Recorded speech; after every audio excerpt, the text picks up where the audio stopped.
And finally, we have a football man making decisions. I think that's absolutely massive, Pranay. I agree.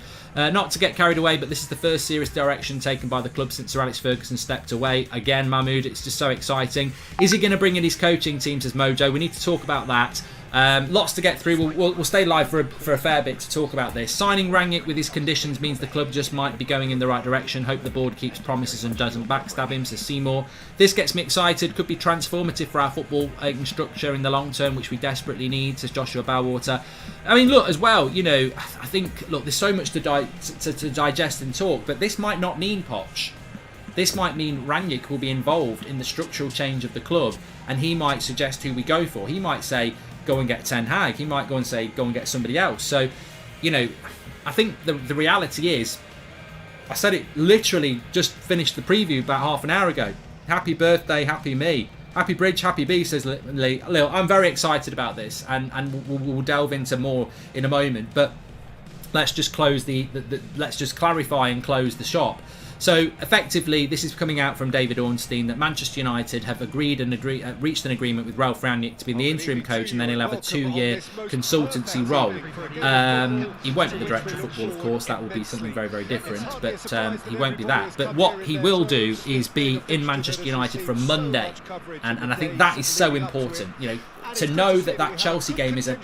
This is what should happen when you sack a manager. You know what the replacement is, and then you maybe get one game where they're not there, but they're coming in the day after. So Chelsea, we can go into that, and it's a different feel. Chelsea's a different feel now. It's like, well, maybe we can get something and we take it for Rangnick on the Monday, and then we go into Arsenal, and he has a couple of days. But it's going to be very interesting. He's exactly the sort of guy to bring in because he's so experienced. He's been involved in so many different projects, and this is a huge project for him. It's absolutely massive. But I think it's. I think that maybe an hour ago I was like, get Pochettino, get him in, get him out of PSG, get Pochettino in, get his team in. Let's hit the reset button. If that's not going to happen, I think this is the only other option to go. If you're not going to get... I don't like the interim coach idea. I really don't. And I said it yesterday and I said it this morning. My problem with the interim coach was that if they do well, they will get the job. And if it's Carrick or if it's Valverde, you really want them in the job for 2 or 3 years. With Rangnick, I think you've closed that door off. I don't think he necessarily wants the job full time. And I think that he wants the project for the next 7 months and then wants to be involved in the project going forward. They must give him free rein to build the project because, like we spoke about Leipzig, we spoke about Hoffenheim. He is a manager that is basically, Klopp is very close to what Rangnick does, and Rangnick sort of is the archetype of that style of football. So you've got a style of football that's coming into the club for 6-7 months. You want it to go beyond the next 6 or 7 months because if it's really successful, people are going to really, really enjoy it. So I think the interesting thing is that Manchester United... look, there's a Liverpool fan here saying Manchester United are making a competent footballing move. I'm confused.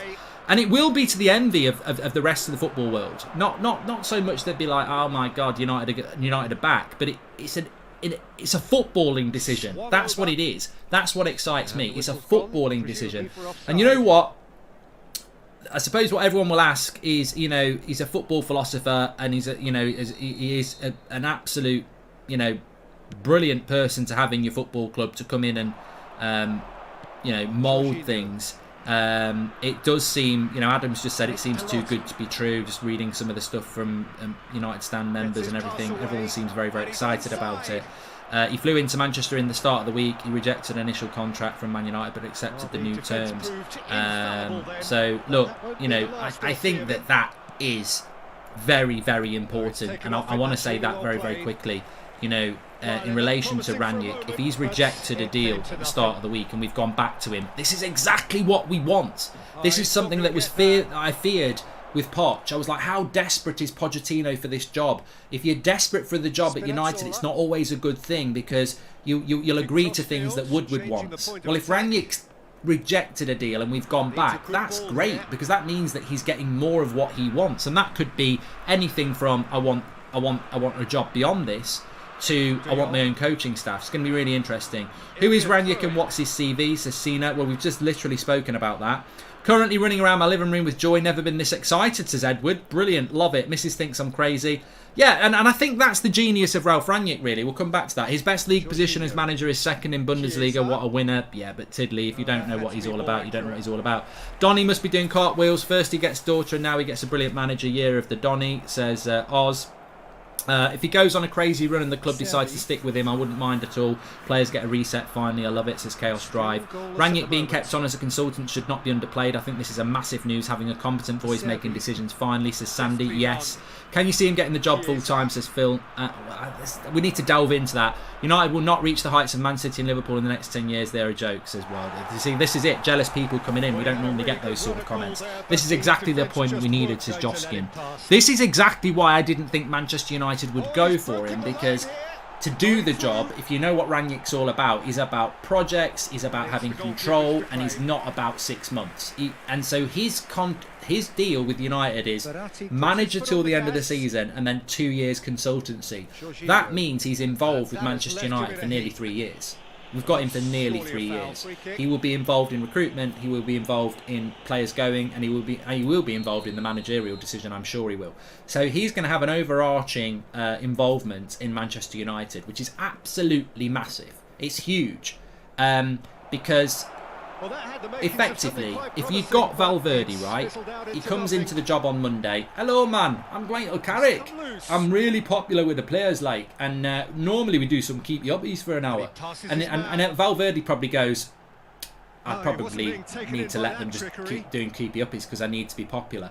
Rangnick comes in and goes, I don't care whether you're Michael Carrick or Michael Barrymore. The reality is, I'm in charge here, and what I say goes, because I've built loads of clubs and I know what I'm talking about. Now get them doing this, and that's what you need. You need a manager to come in and go, get them doing this. He won't take any shit. You know, there would be none of this. Do you want me to introduce you to Ronaldo? Like, no, I don't. Tell Ronaldo to get into the bloody training and let's get going. And I think that's what's going to happen with Rangnick. He's going to take control, and it will be interesting to see what happens with the coaching. I don't know what's going to happen with the coaching. Maybe we will keep Carrick and McKenna. Maybe we won't keep Carrick and McKenna. But certainly if they did stay, and I don't necessarily think that they... I don't know. I suspect we're going to hear that they're going to stay. But they will not be turning up saying, I played Football Manager last night. I've got an idea. He'll go, the Football Manager is basically based on me.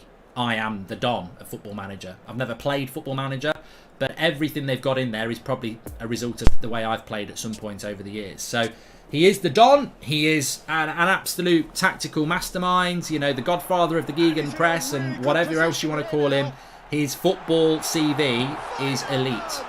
Not necessarily in relation to winning trophies, but in relation to, you know, his tactical acumen, how he wants to build clubs. To be honest, he's the only interim I would have gone for, because it's not an interim. And the thing about this is not an interim that ends up with the job. If Carrick and Co remain in place, this doesn't change. I would hope he's bringing in his own staff, says Alligator. I would hope he's bringing in his own staff as well, but I don't know how easy that's going to be, because he's been as a consultant at Lokomotiv Moscow, so I don't think he's got any coaches to bring with him. So I wouldn't be surprised if we keep him the same ones. And I bet Woodward said, please can you teach them to be good? Currently running around, we've done that one. Do you think Rangnick will see through the fraud that is McFred, stop starting them and use Donny Moore, says Axel? Well, look, for me, every player gets a clean slate.